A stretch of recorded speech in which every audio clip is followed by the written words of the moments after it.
இனிமேல் செயல்படாதுன்னு RBI அறிவிச்சிருக்காங்க.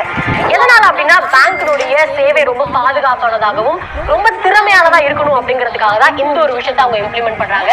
Number 1, torment account அப்படின்னா கடந்த ஒரு 3 வருஷமாவே உங்களுடைய பேங்க் அக்கௌண்ட்ல எந்த விதமான டிரான்சாக்ஷன் நடக்கல அப்படின்னா அது செயலற்ற வங்கி கணக்கு அப்படிங்கிற கேட்டகரியில போயிடும். அது first account. Number 2, inactive account. Last 1 வருஷமா உங்களுடைய பேங்க் அக்கௌண்ட்ல எந்த விதமான பண பரிவர்த்தனை நடக்கல அப்படின்னா அது இன்ஆக்டிவ் அக்கௌண்ட்டுக்கு போயிடும். அண்ட் மூணாவது ஜீரோ பேலன்ஸ் அக்கௌண்ட்.